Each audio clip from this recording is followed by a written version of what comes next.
And alright, we're live. Welcome back to the Battle of Midway. It's the 6v6 tournament organized by MRBC. Today we have with us Crossfire and Davion Strike Force. It's Season 4, Week 3, and it's North America Pool B. So let's get the match screen up. I'm gonna cut to the chase because the teams are already in the lobby and they're waiting to go.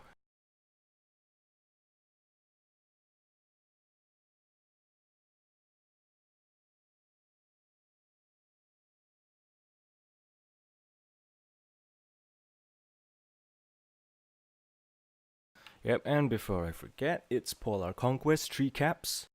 And I'll be casting today. My name's a Headless Chicken. Great to meet you.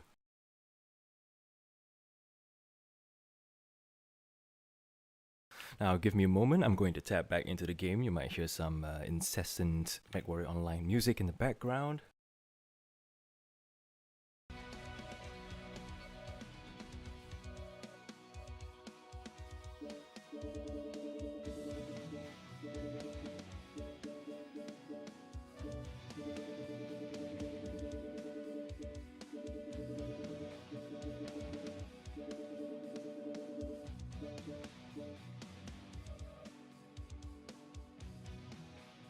Alright, the teams are forming up.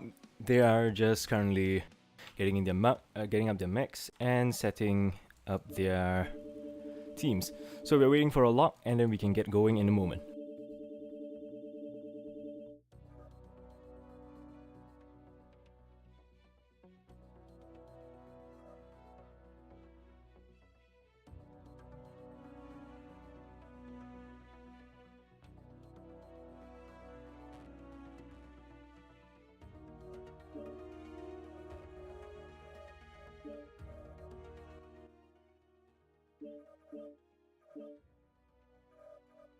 Okay, hopefully now the music won't be too jarring.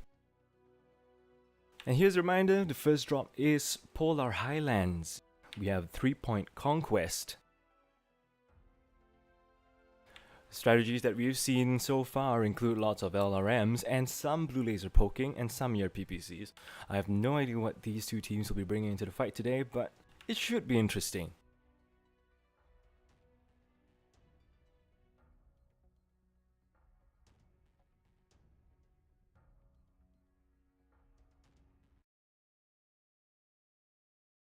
And just a quick reminder, C-Bill variants only, and you can only bring a maximum of 3 of a certain chassis in all the drops.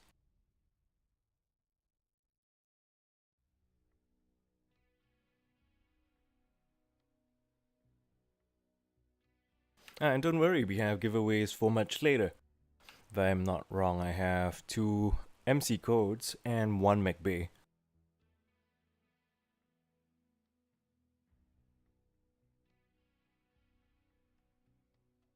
Alright, so both teams are locked. I'll just confirm one more time and we're good to go.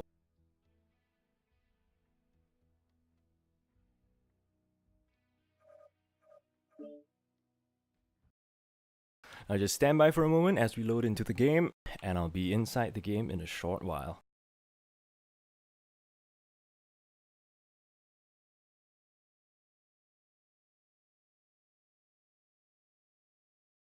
Let the spinning circle do its thing.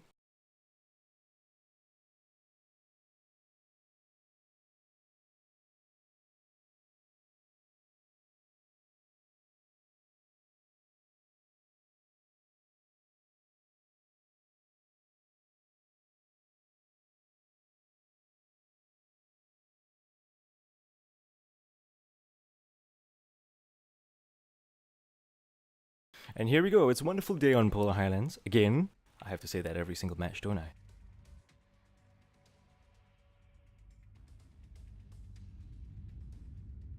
Now let's look through what we have. On the CrossFit side, it's a Splat linebacker, Splat assassin, another Splat assassin. Looks like Clan Crossfire is going for the full SRM build. Stealth armor on that mech. So they're using up all their assassins and linebackers, well, at least most of them. And let's see what the Davion Strike Force side has. It's a Piranha, LRMs, Laser Vomit, Laser Vomit. So it looks like they're going for a mid to long range strategy. Well, all except that Piranha. And yes, AC2s as expected.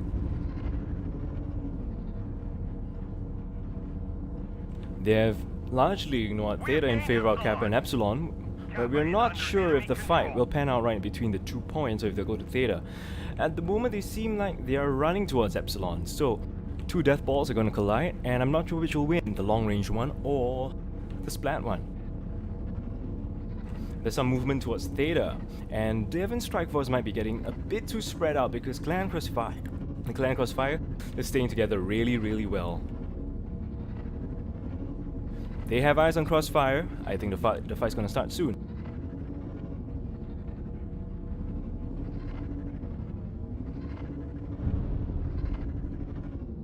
And the fight has begun. The Wolfhound has been caught. If played right, they can make really short work of him. And they receive some fire, but the fight is still on. The only issue is that if they chase, they will risk overextending themselves.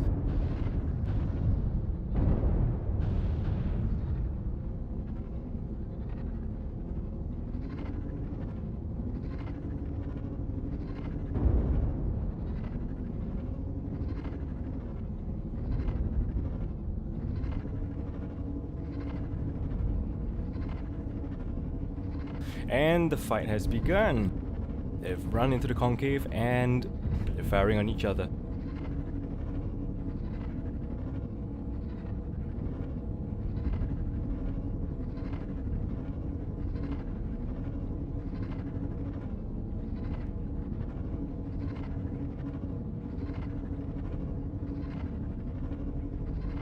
The Jaegers have been taking some hits. They can't afford to take many more of those hits.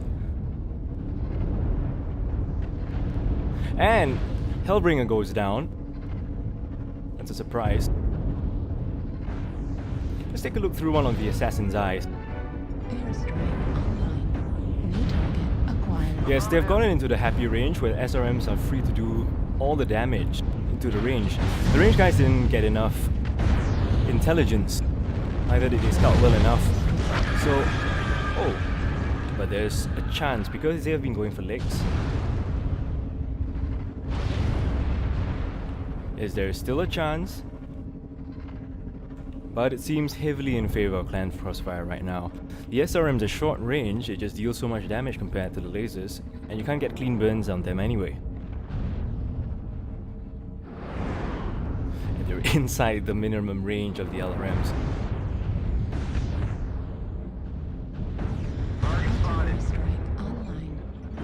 Just chasing down the Cicada. It's legged and it's going to go down soon. First match is won by Clan Crossfire, 6-2.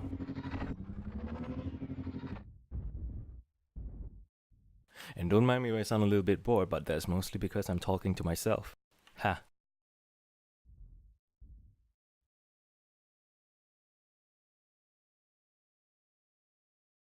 We've captured Resource Point Sigma.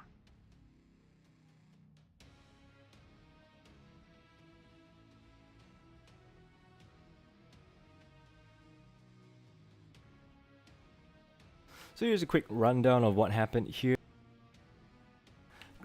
The damage on the Crossfire side shows that they managed to get into range and get their damage out on the enemy, whereas for the ones on the Davion Strike Force side, they haven't really been able to utilize their range too well, so they've been suffering as a result.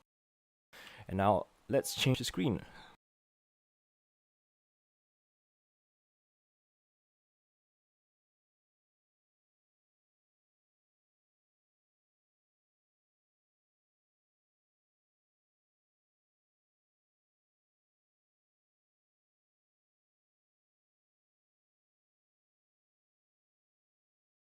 Alright, now give me a moment as I settle the lobby.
Alright, so hold on for a moment as we set up the lobby.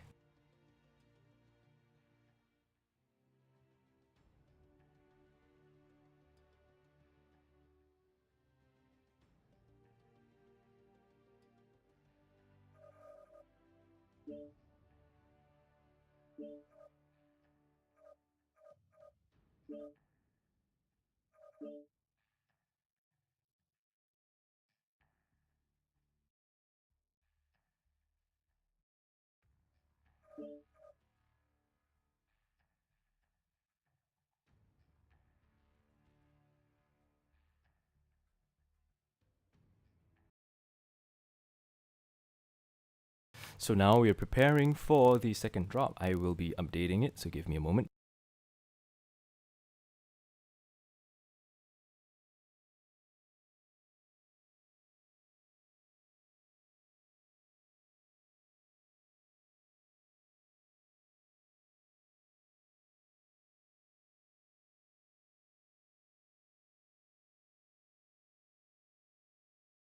Let's go take a quick look at the map strap while the team's set up.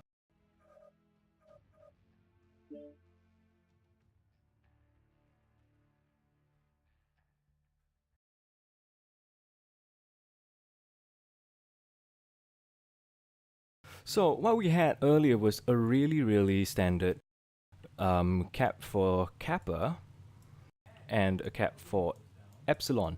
Theta was completely not in the match earlier, but the only difference was that when the push was called, at Epsilon they were all balled up, whereas at Kappa some of them were splitting up and moving towards Theta, whereas the rest were heading towards Epsilon or hiding at Kappa. So when they got pushed on by Clan Crossfire, they were caught a little bit unaware because he was scouting and he didn't really expect all the SRMs in his face. But he did a good job leading them back into the concave, but the concave didn't really work out because they didn't have the range advantage. They weren't able to just pelt them from range, but they were always inside the range of the SRMs. So it just didn't work out too well for them. Nothing too complex here, so I'm not going to go into too much detail. And let's get back to the lobby and see whether they are ready.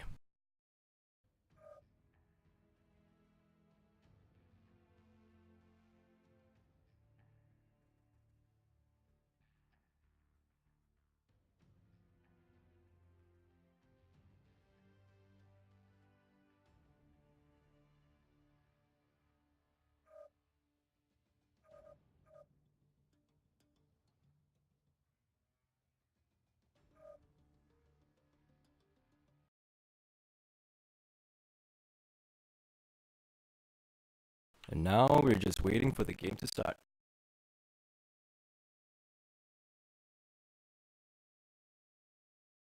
So far we've seen a splat build on one side and a long-range LRM and laser build on the other side. So I'm not sure whether it will change this time, whether we'll see any action on Theta, or if we'll see splat on splat, or if the teams will be swapping up their strategies.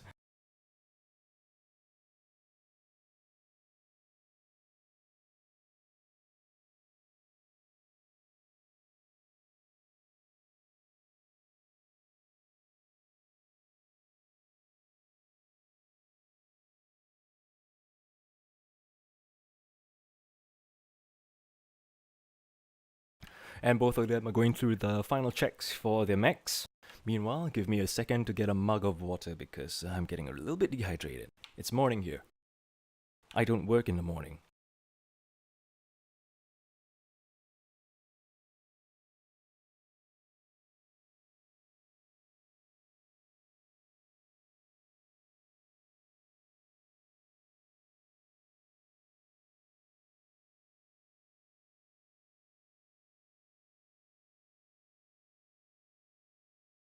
I love me mummy. She makes the best tea around.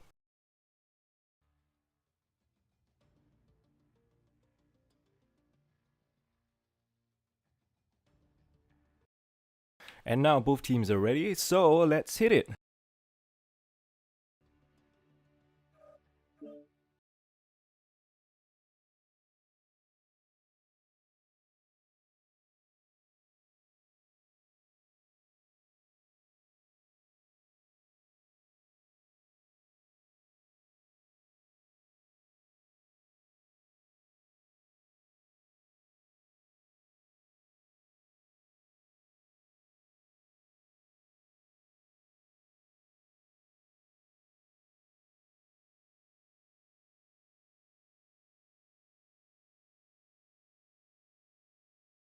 Alright, and it's Polar Drop 2.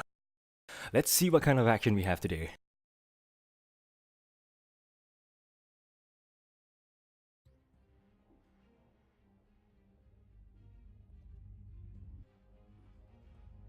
Alright, looking at the builds.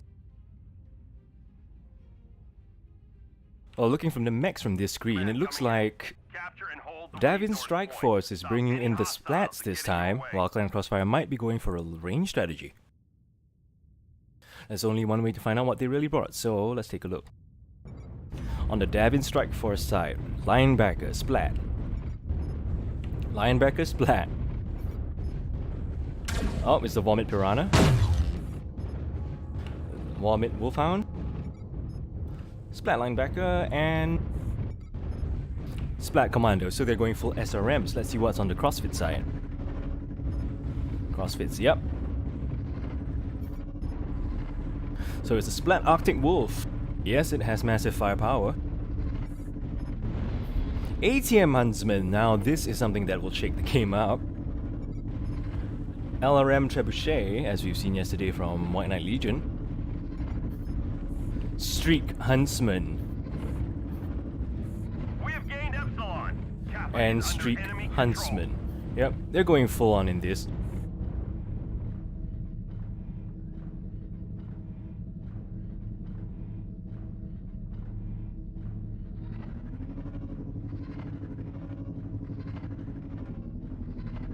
So it looks much different from the previous play, where it was only Kappa and Epsilon. Clan Crossfire seems to be heading towards the middle of the map. This time Davion Strike Force is all balled up and ready to go, but Clan Crossfire does have the range advantage.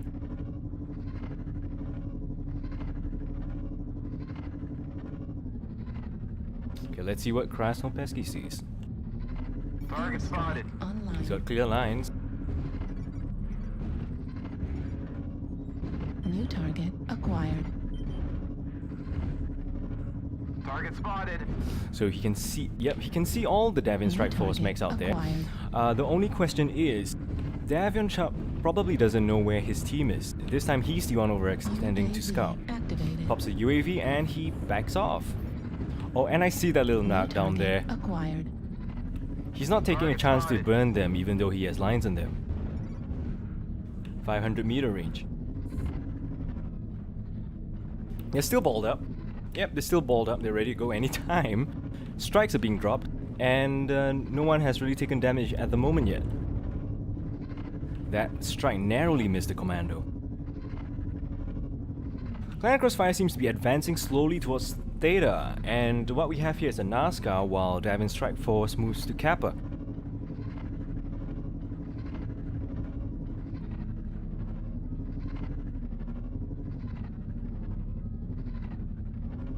You have chosen to ignore Kappa, and Krasnopesky, he may have a little rude awakening. Yep, he's taking fire, he's backing off, and he's got another UAV up. Sorry, I choked earlier. Theta is controlled by the enemy.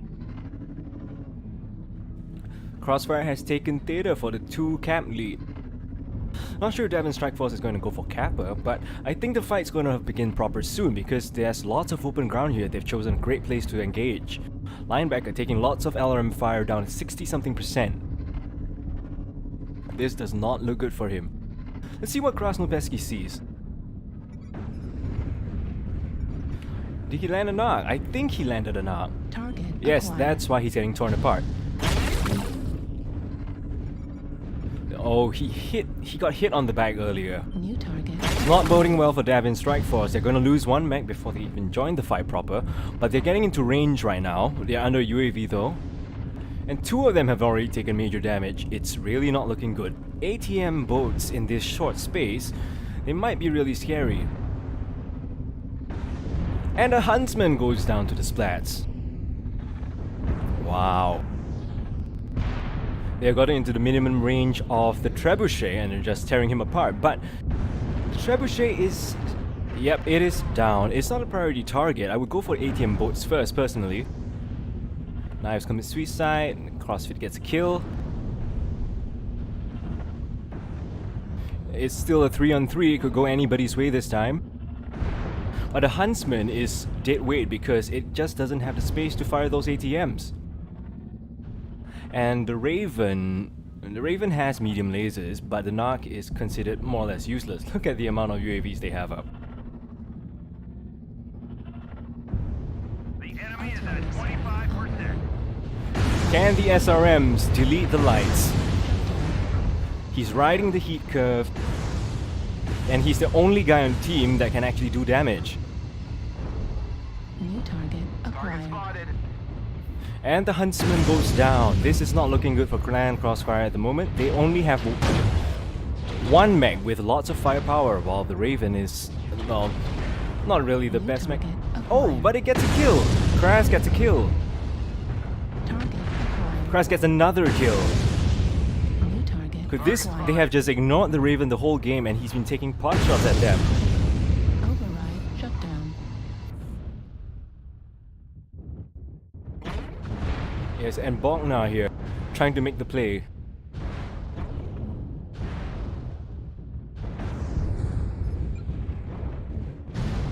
Now, but 1 touch on his ST means he's gone. And he goes down. The enemy has capped enough resources. It's a closer game, We failed. and 46. Clan Crossfire wins 6-4. So the damage numbers, it's not surprising that they have massive numbers on this side given the large amounts of weapons with homing that they used. As for the other side, the 2 linebackers that got knocked and spotted early, they just went down way too fast. Well, back to the cast.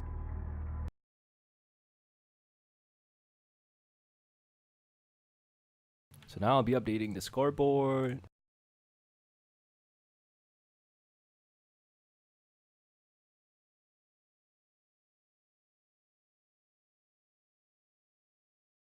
And here we are.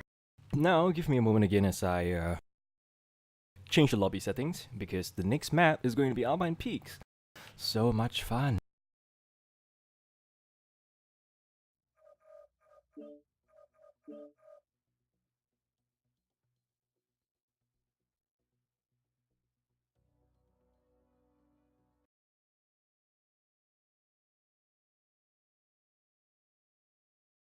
Right, this time let's go for the map strat.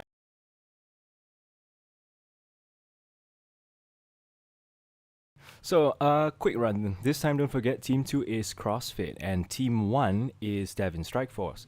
So, it mostly went the same. They went to their respective points, but it was at this point where CrossFit decided to move to Theta. Meanwhile, they had a friendly little Raven. I'll just use a light scouting out here. While Davion Strike Force was moving around Epsilon and trying to scout out Kappa. So Davion Strike Force tried to move towards Kappa, and he was spotted by the Raven. And the Raven decided to move back to his team, of course, which was the sensible thing to do, popping UAVs on the way back somewhere around here and here.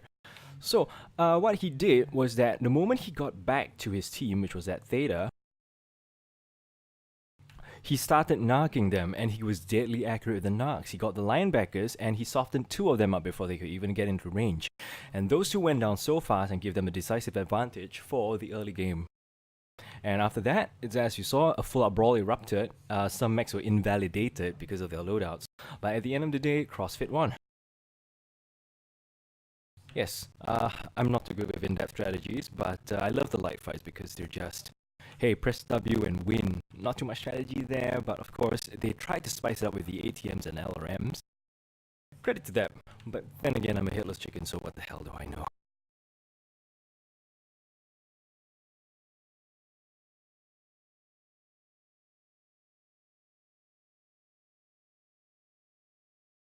So let me update the scoreboard. We are going on to the next game, which is Drop 3.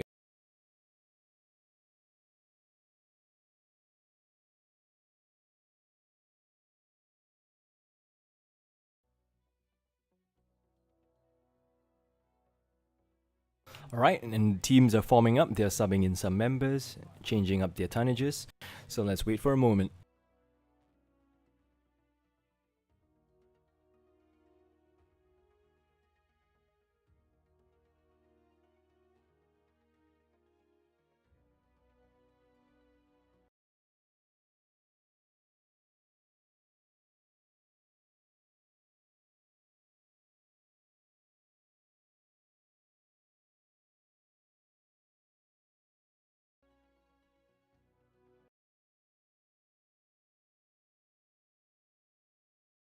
So we're just holding on. Both teams are still dealing with their strategies.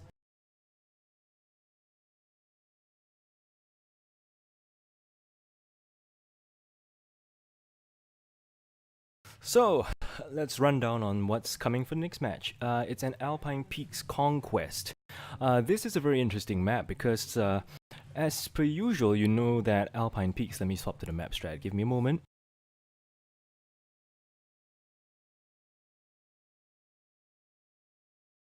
And yes, Alpine Peaks, usually you'll have a lot of action at Theta, which will be somewhere around I7 if I'm not wrong. And there'll be one more cap point far off in J5. Give me a moment, I need to confirm that. I just can't remember for the life of me. Yeah, Sigma's in J5 and Theta's in I7. So with the elimination of this point and this point, there's nothing much to fight for on this side except for Epsilon and Kappa, and those are already free gifts to the respective teams.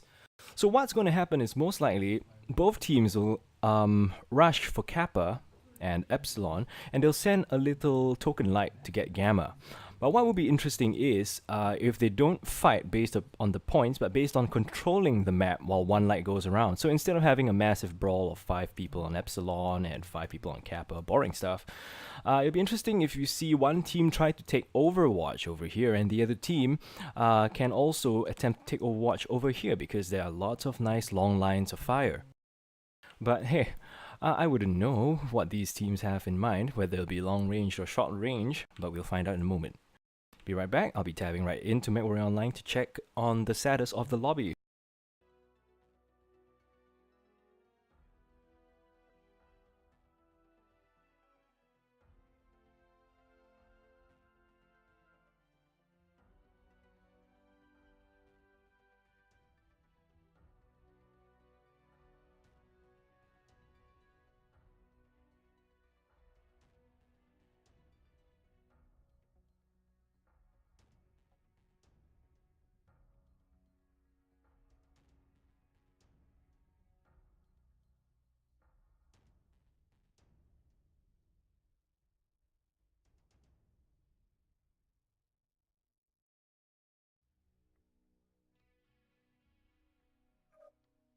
And we're waiting for the teams to lock still. I'm not sure if they're looking forward towards Alpine Peaks, but don't worry, they'll have to enjoy it, like it or not.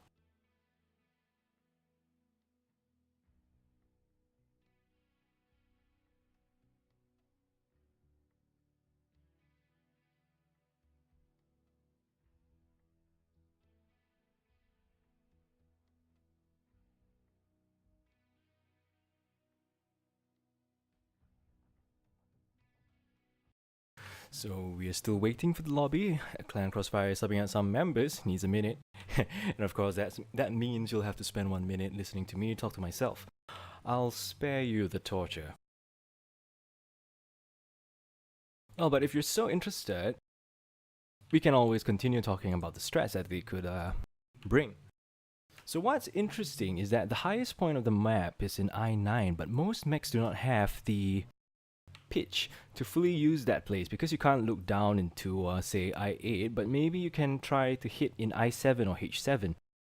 It's a really good place of to receive, but the issue is that mechs that come up here, once they cross into the H9 area, they're actually more or less immune. You just can't get them, and they'll just come up right behind you and it'll become a brawl instead of map control. So even if you want to control the map by taking Hamburger Hill, you can't do it at this position, the highest point. It'd be good to have a light there on vantage, I do suppose, but most likely they should be camping around the H9 area because the H9 area has lots of sight lines over to the Gamma point, and they also have lots of sight lines towards this whole area here. And for the remainder of the area, that's the point of this mech here. So you get effective map control. But that will only work if you have LRMs or extreme range weapons. If you don't have the extreme range weapons, you're forced to run around the corners of these mountains and find a place for you to flank the enemy with. It's possible, but with the amount of open ground and the off chance that our enemy is not like right on top of the mountain, you might run into a few issues here. Now I'm going to check back into MechWarrior Online. Give me a second.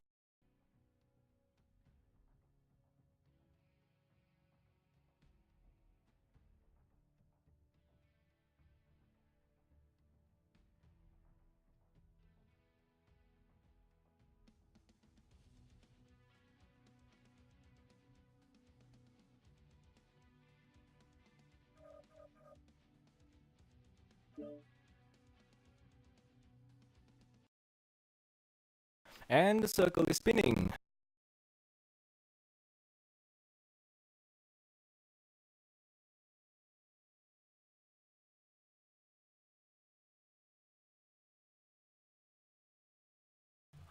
And here we are. It's Alpine Peaks.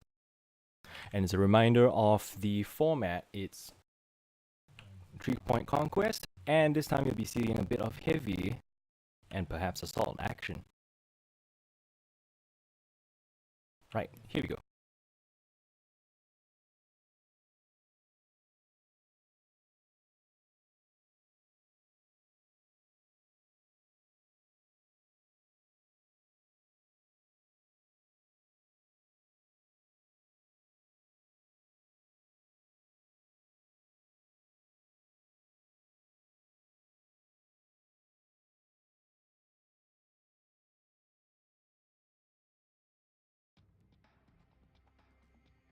Okay, so the match has started. Let's see who we get some eyes on. And don't forget, if they touch Theta, they'll have to kill everything and win by camp victory. Command coming in. Capture and hold the resource points. Stop any hostiles. And here we go. Looking at the mechs straight off the bat, it seems like they are all bringing extreme range.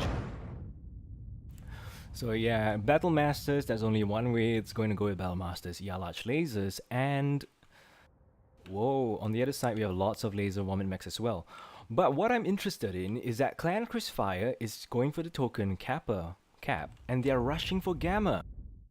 That means that they might be foregoing, oh wait, they're moving up the mountain slowly. So it might be a map control strat. Are they going to meet on the mountain and fight? It seems quite possible at the moment, but for now, let's take a look at the loadouts.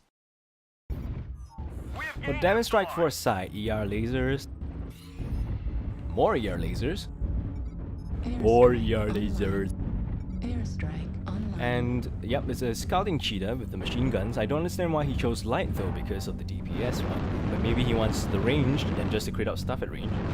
Airstrike online. Large lasers as expected. Airstrike online. And large lasers and GOS as expected. As for the Clan Crossfire side, Acquired. Target spotted. Airstrike online. I don't think I'm surprised. Airstrike. Yep, I'm not surprised. Airstrike online. Yep, a Wolfhound with medium lasers. He could afford to go for ER medium lasers on this map though. Airstrike online. Yes, I am totally not surprised. And the Grasshopper gets picked off by a whole firing line. Let's see what we've got. So, Clan Crossfire has the top of the mountain. So they're playing the map control strat, whereas Davion Strike Force, they're caught on the lower ground. And the area that they're in is not exactly the best for trading, but if they can get behind this mountain, on this ridge here, and peek well, which their mechs are not exactly the best at, they are good for standing in the open and just firing on the enemy. If they can get into the cover and just peek them one by one, or at least as a line, then there might be a bit more of a chance. And see what Davion Strike Force is seeing.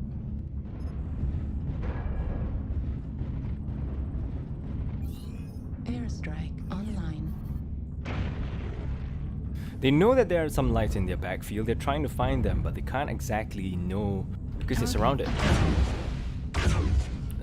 Oh, and that's an okay burn on the Ice Ferret. Honestly, if you're running this kind of build and you see a light attacking you, should be alphaing 3 or 4 of them because you need that burst damage out, and he takes a strike.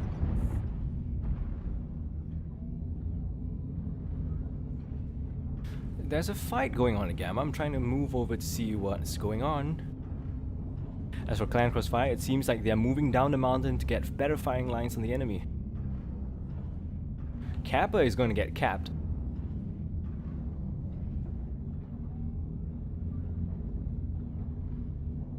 And the long-range trade continues.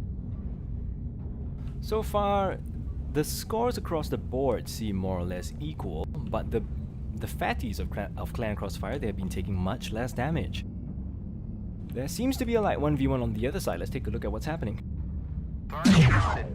Yep, it's a light trading fight. Target spotted. And with the lasers, the Wolfhound is at an advantage, but if he goes in open ground, he'll be fodder for the enemy to fire on. But the Cheetah is almost dead. If he can get into cover and continue firing on him. Target destroyed. Oh, it goes down. So now the Wolfhound has free reign on going for captures. The enemy does not have any fast mechs remaining. The long-range trade still continues, and this time let's hop in the pilot of Absence. Let's see what he's doing. The CT's red, his arm's almost gone, ST's almost red. For the Marauder 2C, if you're going to fight at range, it's best not to torso twist because your sight torsos are just such big targets. Heatsink destroyed. Left torso critical damage. What he should be doing in this situation is poking out and alphaing 4 or 3. And now, Clan Crossfire has a lot of confidence. They have begun to poke out together and just stand in the open to get shots. Target spotted. This is what it looks like from Captain Cat. His CT is open. I can still afford to peek because of the structure in it. Not to mention that the Bellmaster has the superior peeking profile. You can just poke out and hit with all 6 of its high laser mounts. Krasnopensky kills Bognar. So that is the Grasshopper at the start of the game, which took lots of damage. It is currently down. CXF still has the position of power on the mountain. And meanwhile, Steelwater is just running around getting some pot shots here and there. Hunter Kilgore, he's stuck in the pouch below, and he's gonna get flanked by a Wolfhound. That is an area where it's a blind spot, but his mech can't do much about it either. He can get fire, and he can't get fired on. Now Kilgore is getting some burns on the Wolfhound. He gets the dead arm, and some of his friends are firing on them as well, but his friends are suppressed by the mechs above him. Let's see what Haxer sees from his cockpit. Target spotted. And in that moment, oh dang it, I missed the kills. Kilgore is going down in a moment. The raw power of the Wolfhound is just too much. There he goes. And Evapson's last mech. No, it's not the last mech. What am I saying?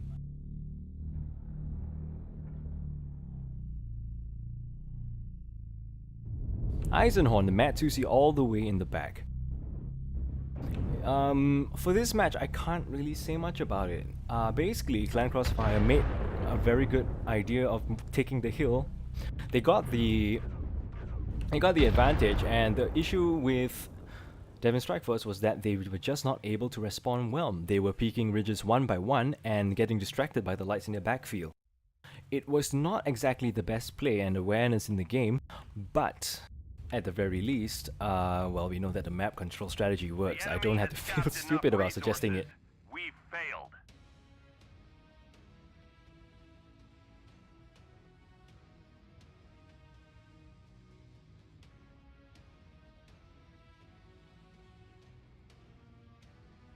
So for team stats, it's a very nice damage spread on the CXF side, whereas for Davion's side, you can see that the Grasshopper 5B got caught out really early, and Hunter Kilgore also didn't do much because he was spending most of the time in the dead spot. Right, and now to the map strat. Be right back. Oh, and I need to settle some stuff for the lobby, so yeah, give me a moment.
Alright, the invites are out, and we are waiting for the next match to begin. It's going to be Alpine Peaks again.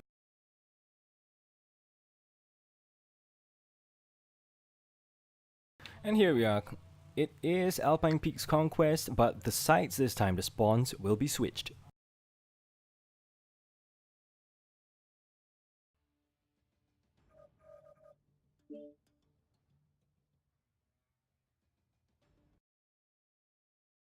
So now, yes, all of them are all inside. And while they set up their mechs, I'm going to hit the map strat.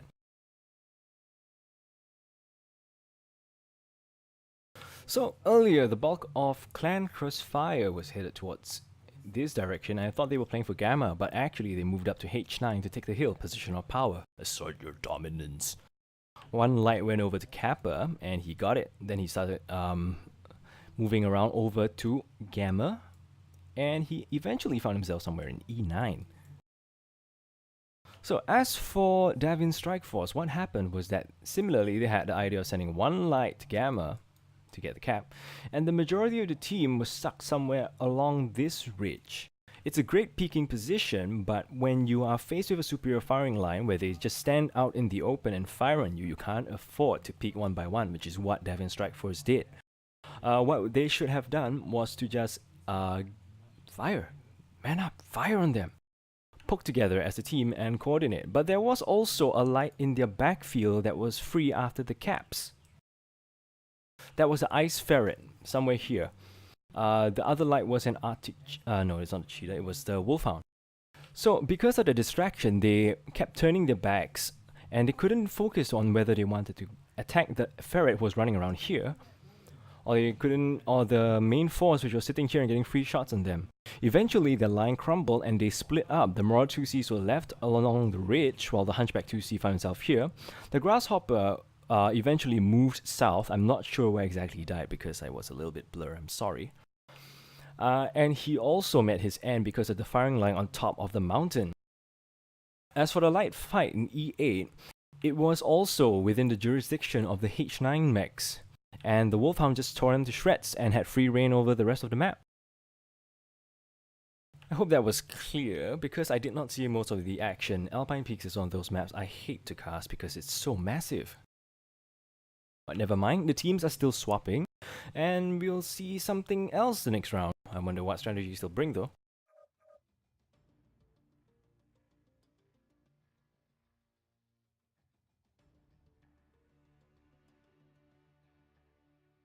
And both sides are ready. Let's have some fun.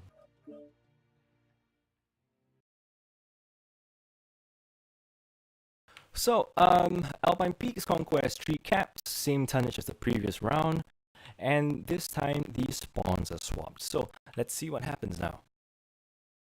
Well, will DSF be able to come back from the 6-0 from last round? We'll only find out.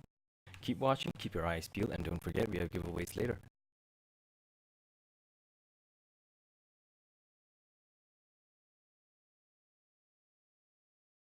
And here we go. The drop is ready, and let's get back to MechWarrior Online.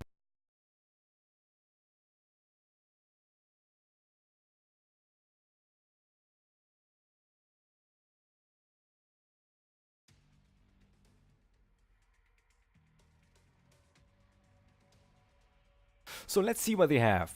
Clan Crossfire bringing out all the Wolfhounds. I think I know what's on them. Should be medium lasers. Hellbringer Supernova C, which is the laser variant, probably PPCs or large lasers, and Pasha in a Warhawk Prime, which is, well, 4 PPCs. On the Davion Strike Force side, not much change up. They've got Battle Masters to replace the long range mechs that they lost in the previous one. And so it looks like it's going to be a ranged fight again. Let's take a look. Yep, large laser fire. Kappa is under enemy control. Yep, Ear Medium Wolfhound. It's really cool, and it can reach up to 800 meters. It's great, try it one day. And yep, it's the same mech from the previous game.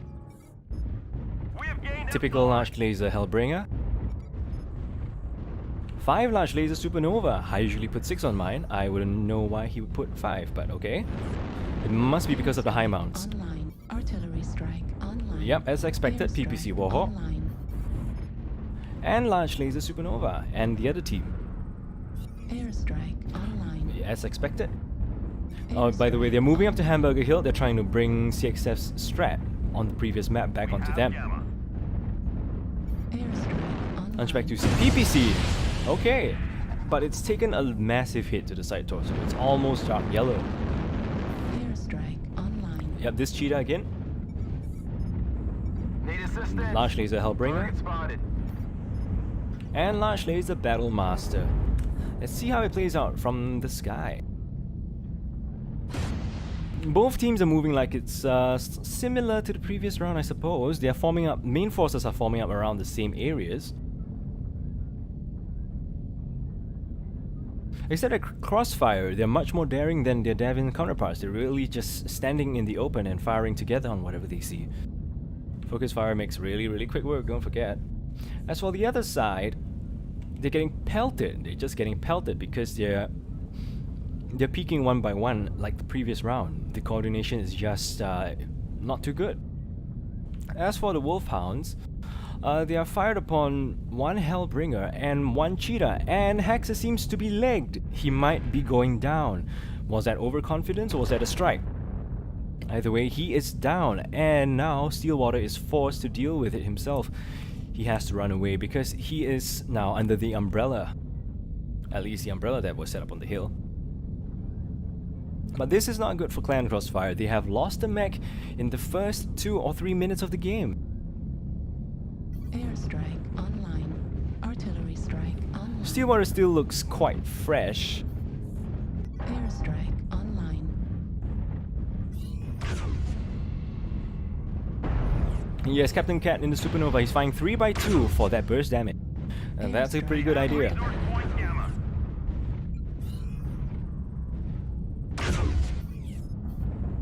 As As for the Warhawk, he's still trying to find lines. Only issue with the Warhawk is that the arms are really low slung. And he misses the 2 shots on the Hunchback, but it is at more than 1 kilometer. You can't expect him to hit all the time.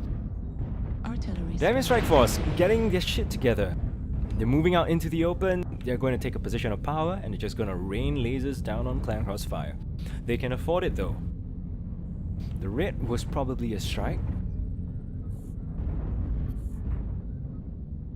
So strikes are flying left and right.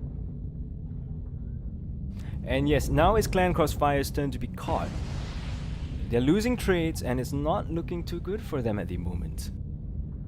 All the Strike Force really needs to do is just to stand at the top and just pick them away. But Crossfire has two cap points, so there is still the option for Crossfire to play it very passively and win via caps. So, Steelwater going full cap strat.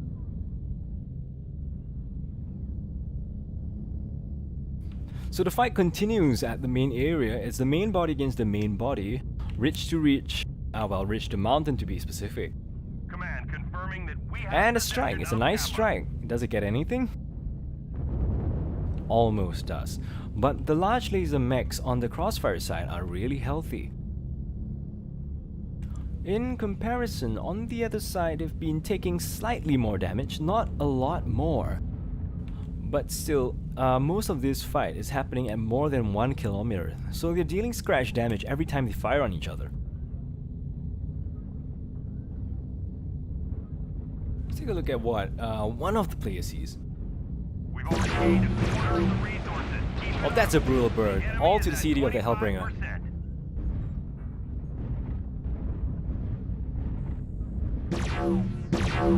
He's getting very good burns, but actually, if he is firing with impunity, he can afford to chain fire them in 2 groups. But, say, if you were facing a firing line, as I said earlier, the best strategy would just be pop out and alpha all your lasers because you can take it. Not to mention now with dissipation increased, you can do that many more times as long as you don't break the ghost heat limit somehow by not having enough heat sinks. Shouldn't be the case.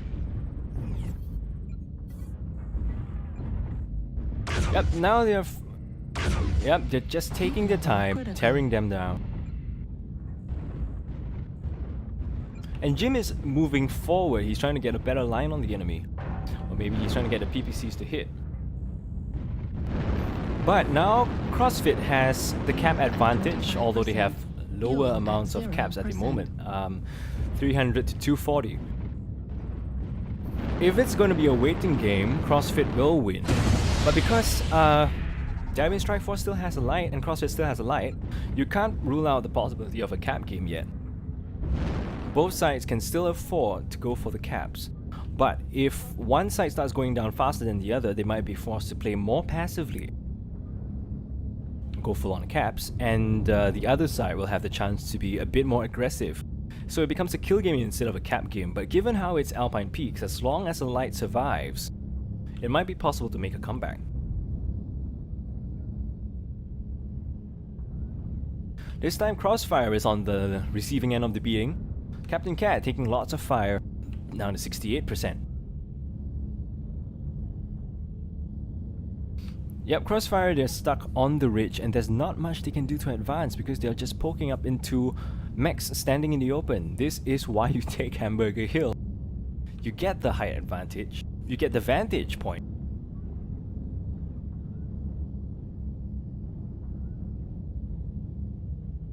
Eisenhorn still being aggressive, although he's taking quite a beating. His CT might be open already.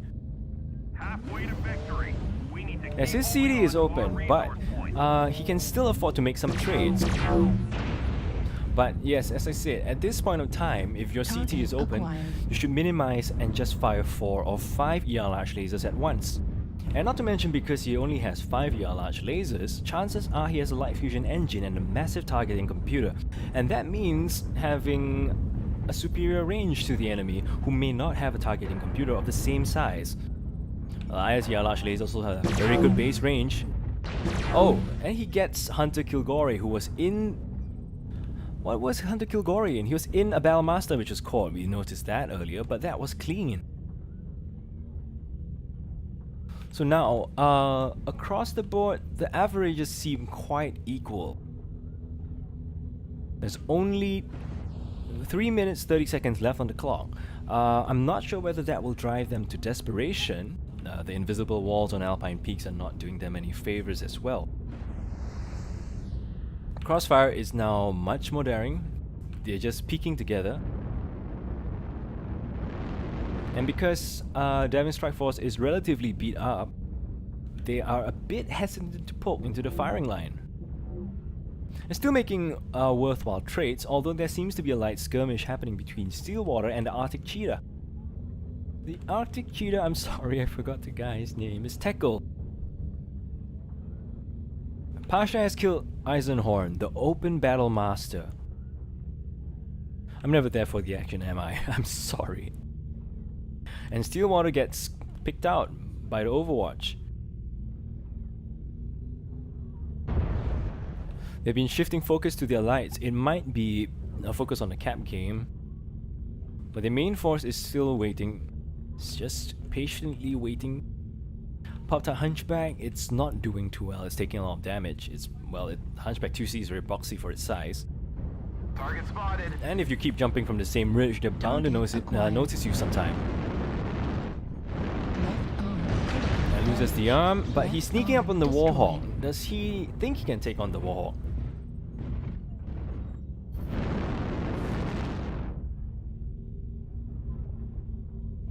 Yep, he jumps and he gets met with laser fire.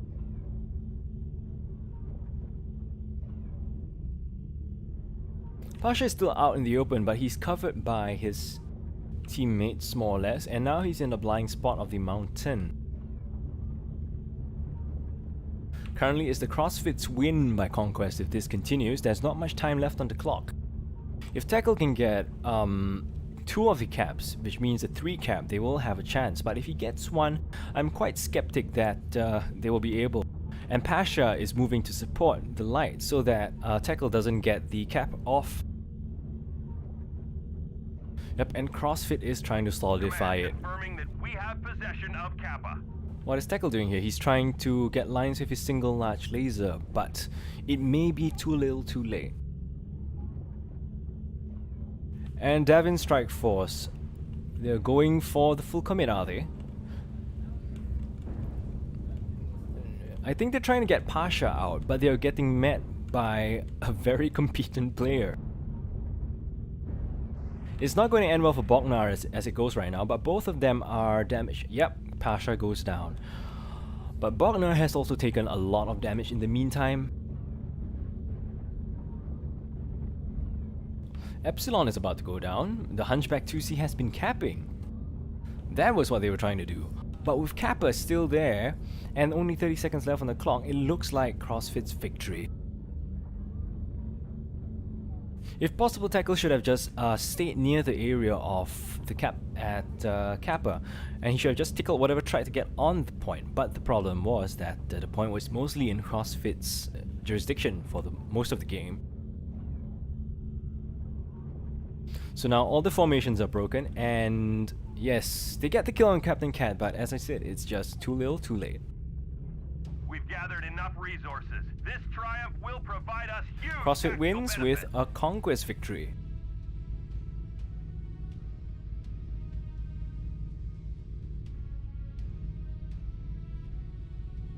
So looking through the match score, Steelwater, he didn't really do much damage because he was only in the opening fight, and Hexer didn't do much either because he was caught out by surprise.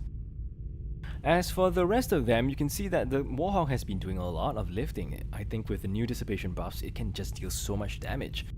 The rest of them don't really have much damage under the belt, but it's okay because they were making decent trades and they were winning by caps anyway. Same for the Davion Strike First Sight, it was pretty well spread. They got the early kill, but they didn't push the advantage well enough. They eventually lost by caps, so that's a bit of tough luck there. And now back to the main screen.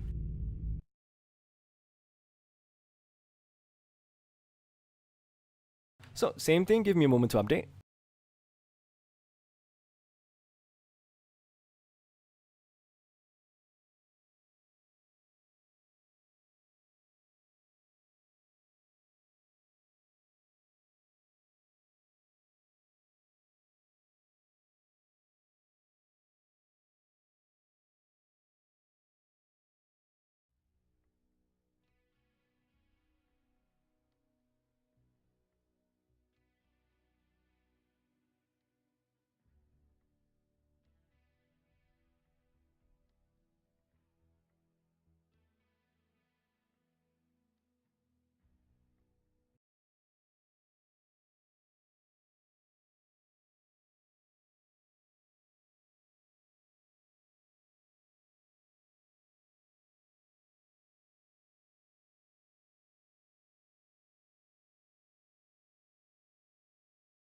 So the next match will be a map ban.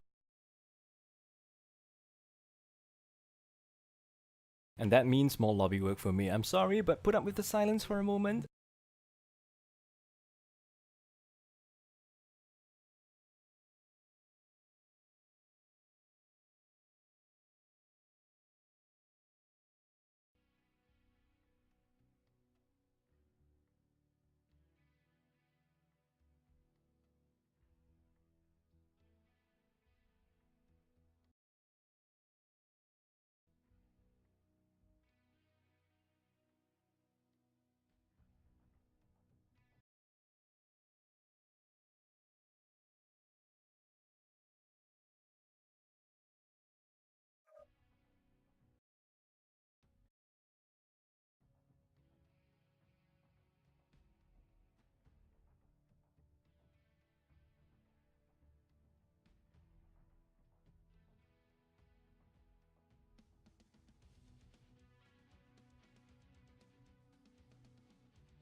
All right.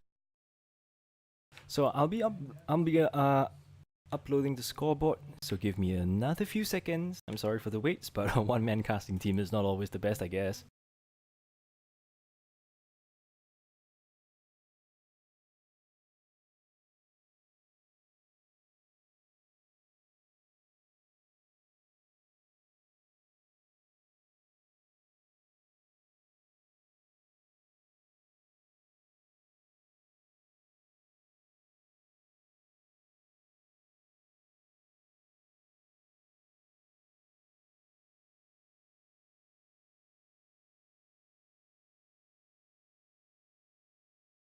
All right.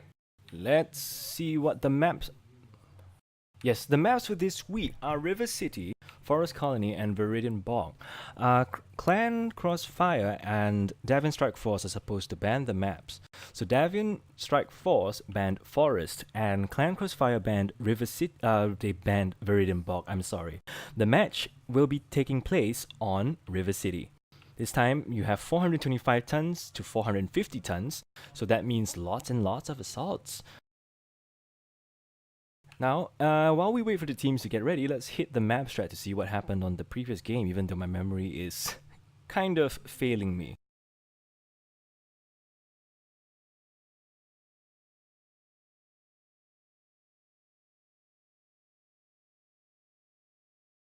Okay, so this time what Davion Strike Force, early game was a mirror of the early game from the first match. The only difference was that the lights from Team 1 tried to make a play for Gamma, where they were met with another light from Davion Strike Force and one of the Hellbringers overwatching it. And they got wrecked so hard. Straight away, 2 or 3 minutes into the game, one went down.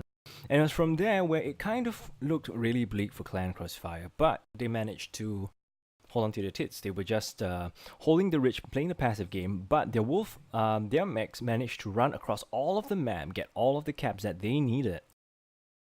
And because of the passive play on the hill, the superiority from having one up on the enemy team, it seems that Davion Strike Force got a little bit too complacent and they just traded from their space there without giving any damn about the caps. So in the end, the caps just piled up for Clan Crossfire, and they eventually won, even though they were disadvantaged to begin with. There was a really good play where they noticed that the cheetah from Davion Strike Force was trying to take Kappa.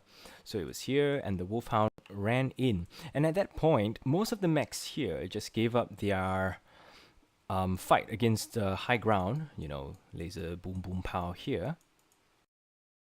And they actually shifted over. Pasha shifted over along the ridge line while the large laser mechs tried to distract them and get a vantage point on Kappa as well. And as a result, Davion Strike Force was just not able to get Kappa off them.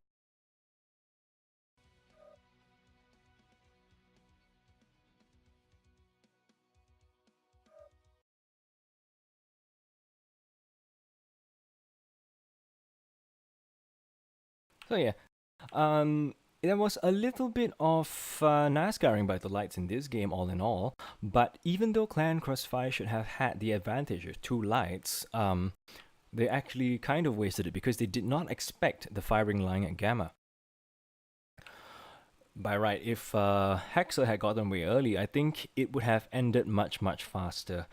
Having lights in this game with a bit of range like medium lasers, they can actually pick apart larger mechs. They're really annoying and hard to trade against because you know how long it takes just to line up a shot on them. And now, back to the main screen. We're still waiting for the teams to lock in.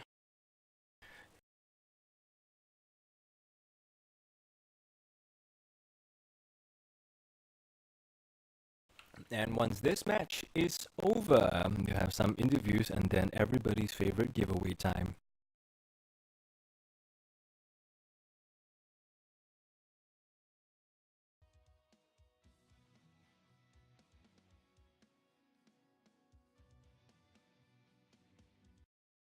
Alright, so both teams are currently ready, but before we go, let's just take a quick look at River City.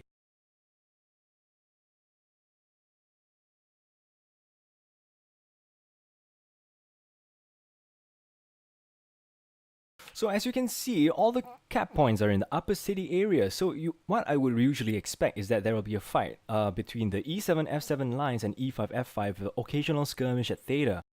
But we don't really know how that will turn out, right?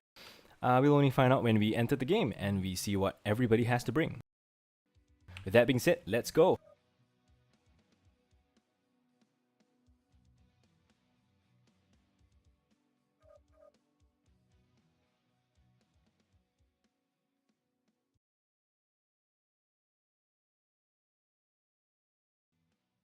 Tonnages are correct, and all of them are ready. Now let's just let the wheel spin as we load into River City.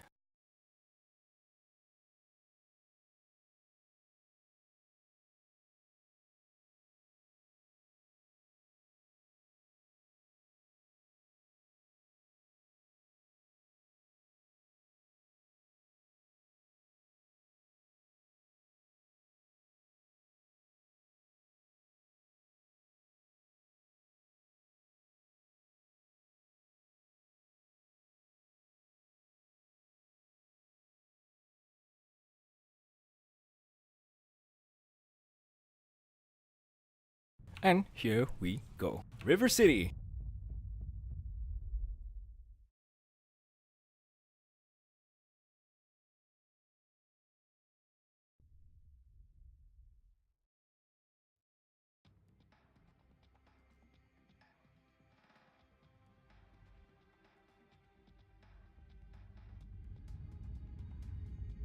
So let's take a look at the mechs. Right off the top of my head, it seems that Team 1 is going full on armor and Daka, while Team 2 is going for a more mobile version of the same deck. What I'm interested in, however, is the Stalker 3 FB that Eisenhorn has brought. What's on it?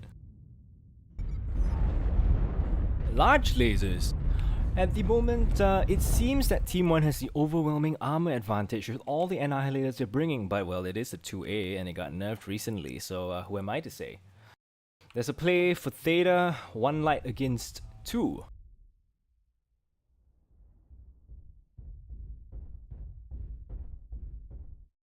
Tackle in his Piranha, going for the cap. But there are two enemy mislinks, and he will be severely outgunned if he allows himself to get caught out. So that's Theta for Clan Crossfire.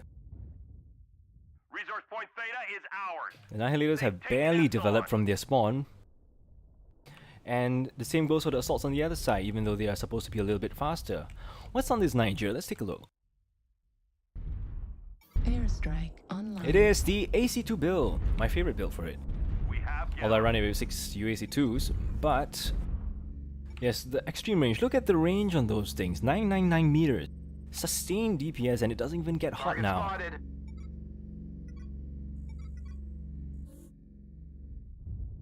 And Bognar, he's firing out. I think he's taking pot shots on the lights. Hexer gets caught out. Target spotted. Airstrike online. Target spotted. Yep, he's just trying to minimize the damage he takes. He's stuck behind the rock. Fuel at 25%. He can't really move out from there because they're all staring at him, but he's progressing up into the blind spot.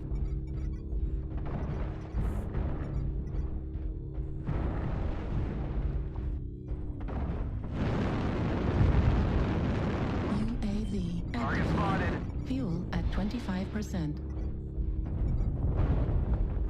Target spotted.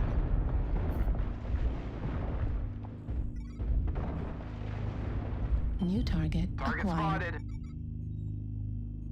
Target spotted. New target acquired. Sorry, someone walked in on me. Okay, the darker fight has begun. Strikes are flying left and right, and lots of AC fire is out. The only issue is that because it's a darker fight, the Annihilators have to full commit. Krasnopesky has already taken quite a bit of damage. And the opponent has the range advantage. What Clan Crossfire would win in is a head-on conflict if they just push straight into them Annihilator wall. But that is not happening because they're getting outranged really hard.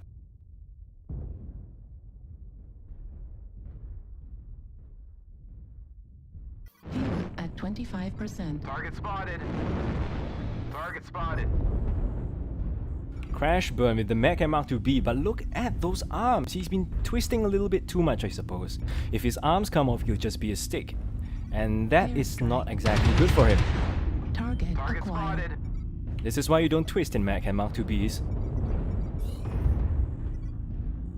But on the other side of it, Mad Cat Mark II-1 with large lasers and gauss Target rifles, spotted. perfect for this kind of matchup. He sees the Annihilator, but the invisible walls get to him, I guess. Meanwhile, let's take a look at what the CXF lights are doing. They're floating around Theta, and Tackle is also there just to prevent a flank, if any. He's still fresh though.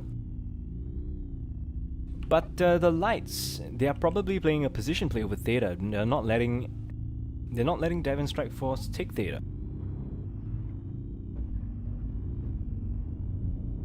Now back to the main.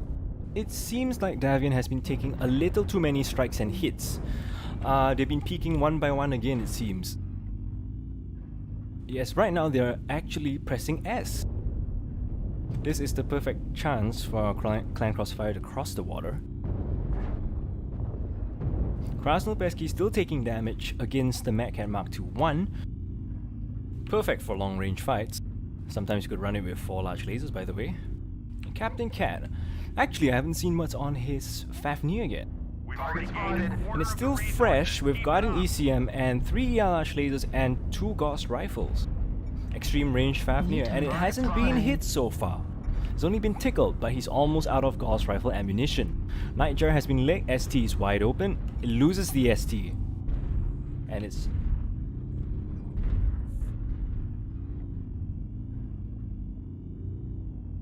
It's probably taken off by Hex Elite and the Mist Lynx. And so now they are chasing a squirrel. They're trying to chase Hexer, and they have completely given up on trading on the mechs on the high ground because they have lost their advantage completely.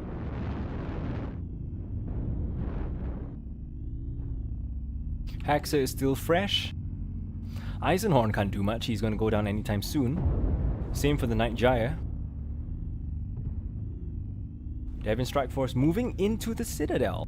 What could they be doing? They are very split up, and if Clan Crossfire decides to send both Miss Lynxes in, which they're doing right now, it could end very badly for Davion Strike Force. This is what lights are for. They're just going in and they're going to clean up everything. Pasha has destroyed Eisenhorn on the high ground. They're still feeling each other out because the lights are If they push now, they're still pushing into a firing line and they don't really want to lose the mechs. Now the fight has started and they have noticed that there may be people flanking behind. Hexa is going back to his main force, which is in good time because the Piranha is about to cap. And so Clan Crossfire doing upkeep, they're just taking their own point, keeping it well. Piranha going all ham on Captain Cat. And Mad Cat Mark II-1 goes down while we are not watching. Let's take a look at the light fight. The Piranha is going to get licked very soon, but the machine guns are being, well, sprayed all over the place, and the Piranha goes down.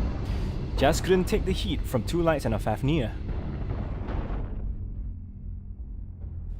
On the Clan Crossfire side, they are moving up. Krasnopesky.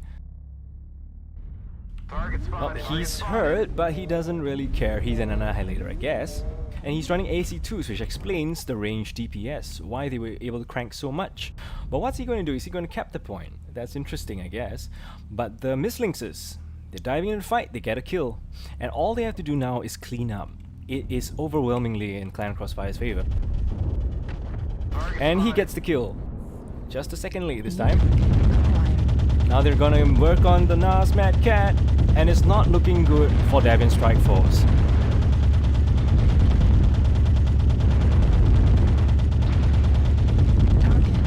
And they're down. Gathered enough resources. This triumph will provide us huge tactical benefits.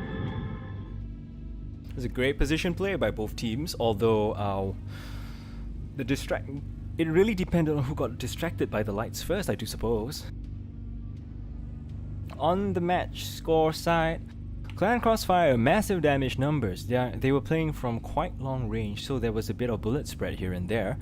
And as for the Davion Strike Force side, they managed to core quite a few of the mechs, but they just weren't able to clean up. Reason for that might have been the lack of lights. Yeah, I think that's it. They will trade, but the problem is when you trade and you're on the losing end, you just don't show yourself, and they can't do anything about it. If you are stealthy about playing, you can actually just get some kills here and there, even though you're already open. That's why you need a light to go in and finish it off, even if it's in a death ball.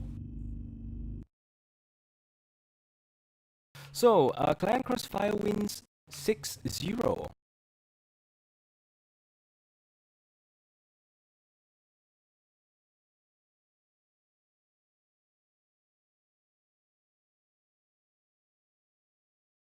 Sorry, I got the wrong overlay.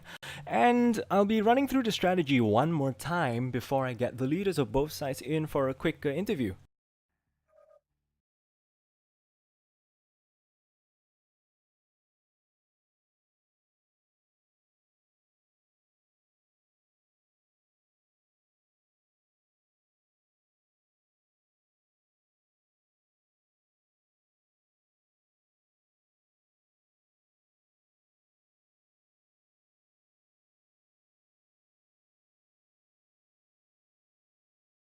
Alright, so let's get to the map strat.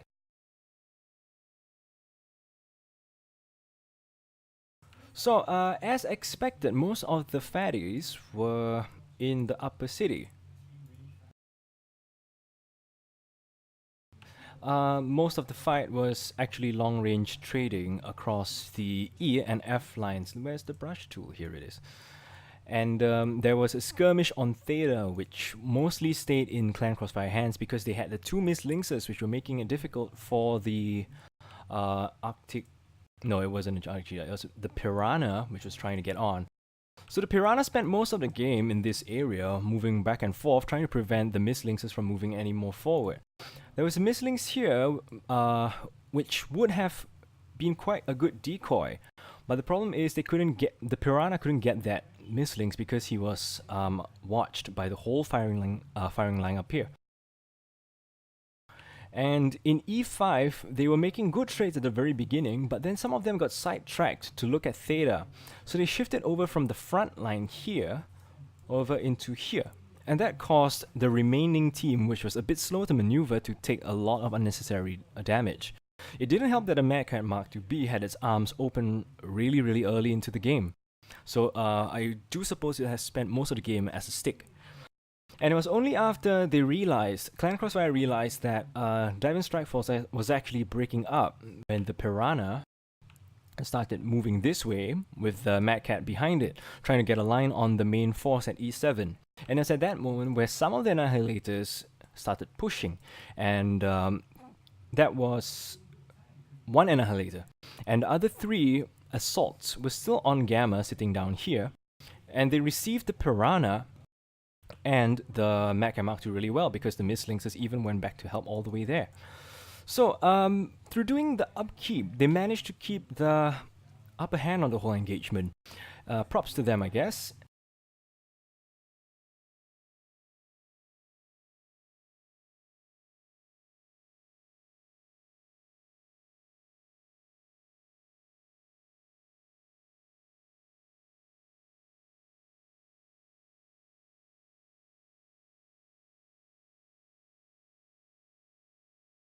Hello, Captain Cat. Hello there. Right, let's go back to the main overlay, and right now inside the room with me I have Captain Cat. I have reached out to Jim from the Davion Strike Force, hoping to get an interview, and well, say something so I can hear you. Hello.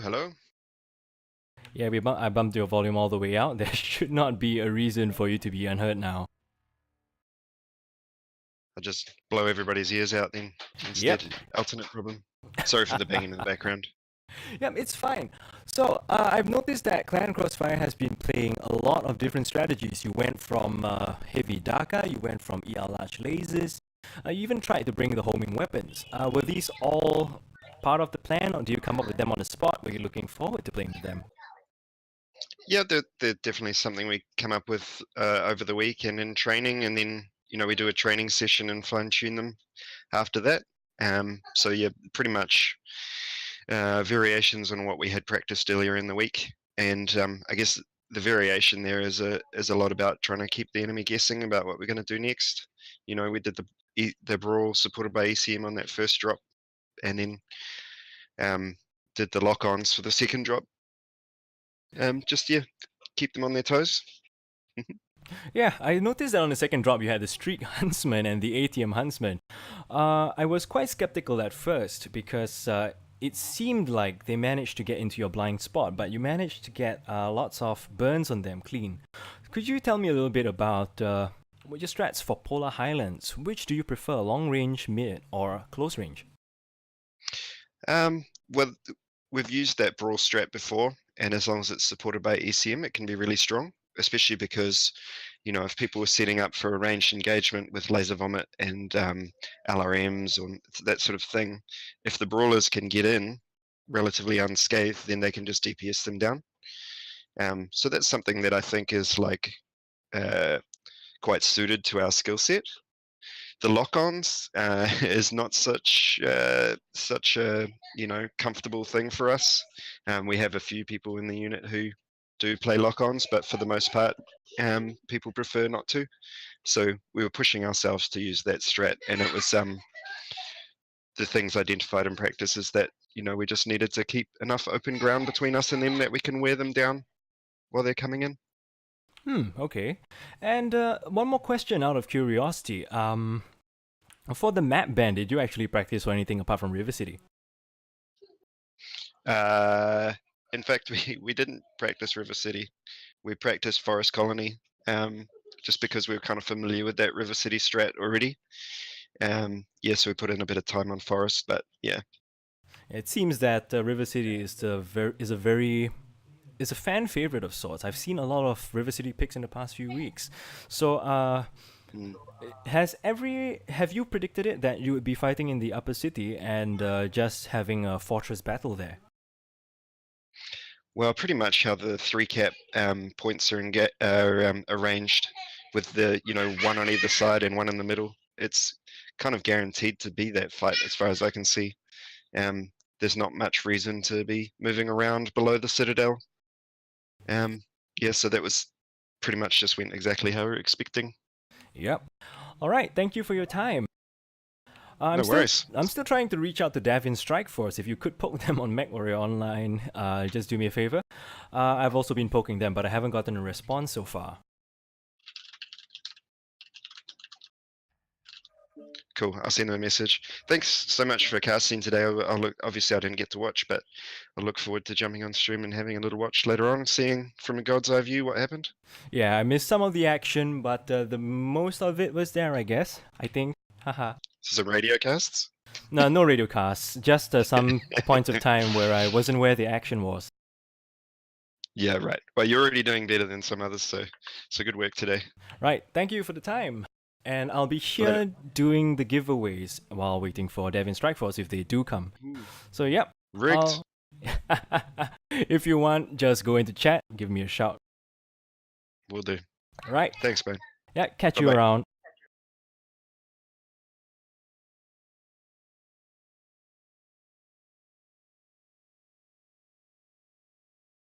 And now I guess it's everybody's favorite time of the stream. Everybody's favorite time of the stream, it is... While we wait for Davion Strike Force, actually, it is time for giveaways. And this time I have the audio working with the giveaway overlay, yeah? So let's see what goodies I have today.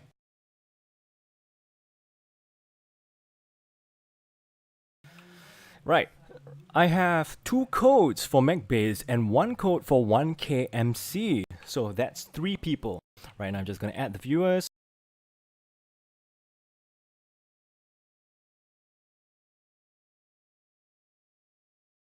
I'll abstain from it.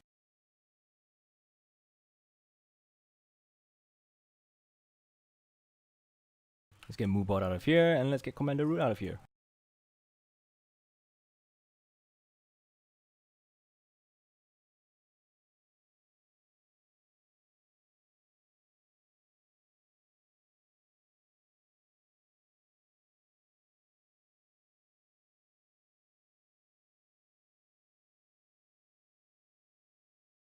Alright.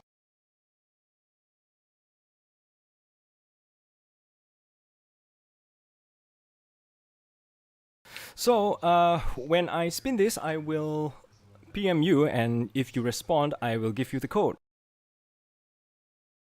And here we go. Here's the first animation, and I'm giving away 1 Mech Bay.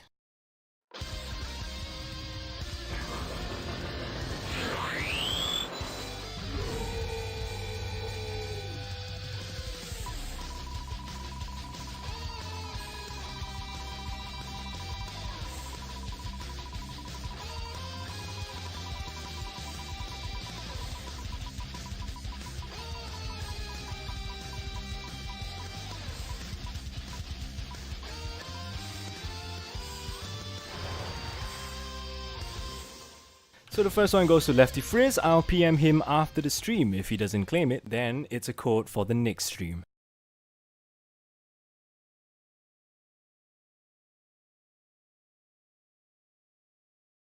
And now on to the next one. I shall remove him. I hope he is not a bot. I hope I have not messed up.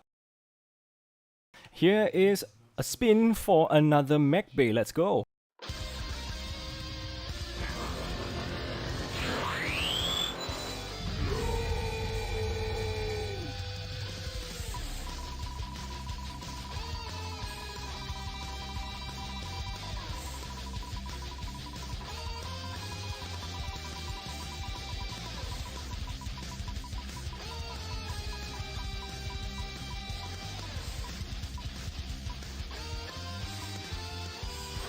I'm sorry, Matt Moiser, you missed it. Dravencult666 gets the second Mech Bay.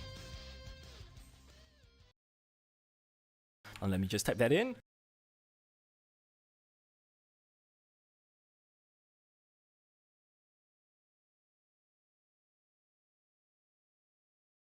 And the next one is for MC. Let's get Dravencult out of here. I'm sorry.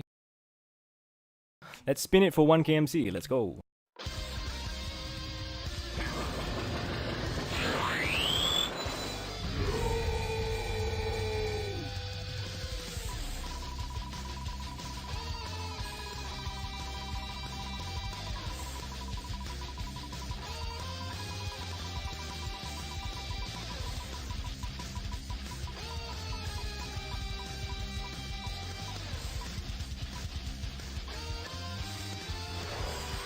And for the next one, Shotgun Fists. Shotgun Fists gets 1 KMC. Now let me type that down.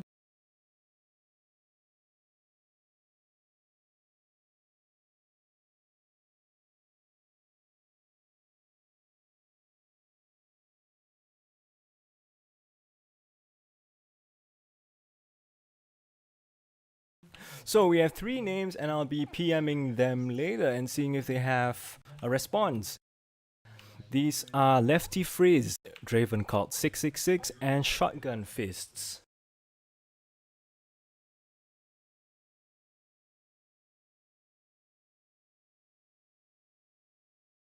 And yes, I'm still waiting for Davion Strike Force, but I haven't gotten a reply, so I think I might have to end the stream here.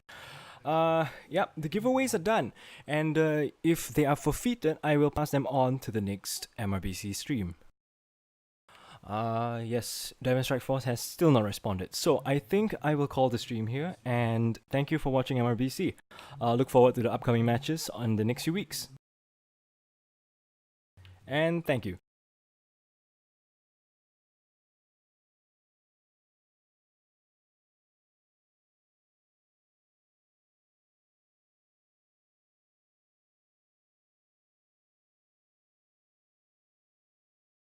By the way, thank you for watching, and I will see you another time. We are going back to the tournament TV for a short moment, and we will be ending the stream.